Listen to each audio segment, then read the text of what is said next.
It's time now for French Connections, our weekly look at the intricacies of life here in France with Solange Mougin. Hi, Solange. Hi, Jeannie. Today you are focusing on the Paris transportation system, with the big question being, will it be ready for the Summer Olympics? Yeah, and that is really the big question at the moment. When Paris won its bid to host the Olympics in 2017, it vowed that all of the spectators would be able to reach the event on public transport. And this was a way to distinguish itself from other previous games, while as well keeping the carbon footprint of the games down. Now, the question currently is how well that transportation will work.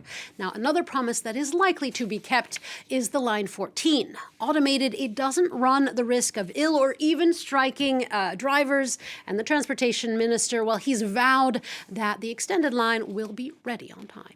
Et les engagements de transport que nous avons pris, c'est d'abord la ligne de vie des Jeux Olympiques et Paralympiques, la ligne 14, prolongée au nord jusqu'à Saint-Denis, au sud jusqu'à l'aéroport d'Orly. Ce sont des gens qui travaillent aujourd'hui, jour, nuit et week-end. Solange, in the meantime, there is this race to get everything done on time for the Olympics, but will it be able to handle the number of visitors who will be here this summer? Well, Paris expects an additional 1 million tourists, bringing the number of travelers on mass transit to 10 million people. But the challenge will be that thousands will be headed to the same place at the same time. Le maximum qu'on va avoir, c'est plus de 60 000 personnes par heure en flux. Donc ça veut dire par minute, vous avez 1000 personnes, un flux de 1000 personnes par minute. Vous avez un engrenage là-dedans, c'est la catastrophe. Now, to prevent bottlenecks, which Parisians know well when lines go down, certain stations will actually be closed, and the operator, the RATP, well, they will increase frequency by 15%. They will also have 19,000 workers on call. Many will be equipped with a translation app. There will also be a minute-by-minute traffic app that people can use. Now, the operator RATP has actually doubled its hires in 2023 to meet the needs that they think they'll have. Okay, so a lot of promises. Are there any promises that have been broken already? Well, initially there were supposed to be 4 new metro lines. They will not be ready in time, and that means travelers from the Charles de Gaulle airport, the main international airport, well, they'll need to use the RER-B line, which is widely seen as, to use Castex's words, a point noir, or a trouble spot, which, and that trouble spot, it's thought, will not be fixed until at least 2030. Now, another promise that went out the window was free transport for ticket holders like in London. All right, let's talk money for a moment. How much then are all of these tickets going to cost during the games? Well, from July 20th to September 8th, a single metro ticket will no longer cost the €2.10, but it will cost instead €4 per single ticket. There will also be an unlimited fare for one single day of €16, as well as a €70 offer for a week of travel. Now, the regional president, Valérie Pécresse, explained why there needs, she feels, to be an increase. Ça va nous coûter 200 millions supplémentaires.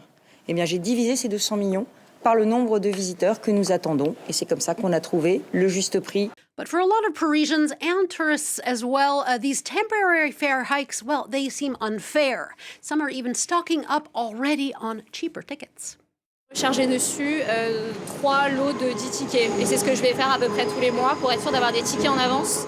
For sure it's unfair for the tourists. We are visiting, bringing money. I don't think it's correct. Si tous les métros fonctionnent, que les ascenseurs fonctionnent pour les personnes à mobilité réduite, tout le service qui doit impliquer 4 euros, si tout fonctionne, bon ben voilà. Mais j'en doute.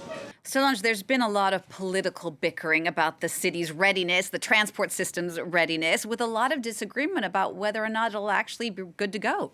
Yeah, there's been a lot of ping-ponging of political blame and a lot of concern of late, because as most Parisians can tell you, the service is not always up to par. Bonjour, vous devez en laisser passer combien comme ça? Au moins 3 ou 4, je pense. Surtout là, vous voyez, il y en a un toutes les minutes, mais ils sont pleins quand même. Celui-là, on y croit. Pendant les Jeux Olympiques, je crois qu'on ne pourra même pas travailler. Now, there have been a number of red flags among politicians with the issue being sort of a hot potato between the state, the region, and the operator RATP, which all these three need to work together to get this done. The Transportation Minister Clément Beaune said commuting is going to be hardcore, but has since seemed rather optimistic. The Paris mayor, Anne Hidalgo, well, she created backlash when she said that we won't be ready on time. And then there's Jean Castex, again, former prime minister, head of the RATP. He blamed the problems on what he called a largely obsolete network because of a lack of investments, including those not done by Valérie Pécresse, behind me, the head of the region. Meanwhile, she blames him and the RATP for a lack of drivers. Another big question, of course, is if the authorities are going to be encouraging Parisians to just work from home or perhaps even leave the capital during the games. Well, here again, there have been mixed messages. In certain areas of Paris, especially the very center of Paris, security will be tight with QR codes for some. Most cars in those areas will be forbidden, which has some Parisians grumbling already.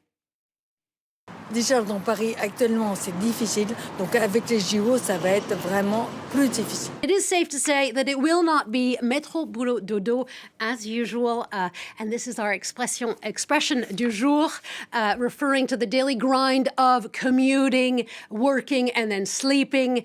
For sure, the train-train or the daily routine is going to be a bit different this summer for Parisians and also for tourists alike. And more expensive, too.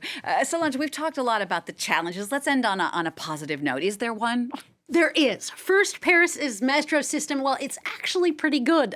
Its network is the densest in the world with nearly 220 kilometers of tracks, so it covers the city well and at a relatively regular rate most of the time. Nonetheless, how the system flows or does not flow during the Olympics is going to be a major challenge and reputational test of sorts for the nation during the Games. All right, Solange, thank you so much for that update on the transportation readiness of Paris ahead of the Olympics. Thanks so much. Don't forget, if you want to watch other French Connections, you can always check them out on the website, france24.com, or you can reach out to Solange Mougin on social media with your own questions about life here in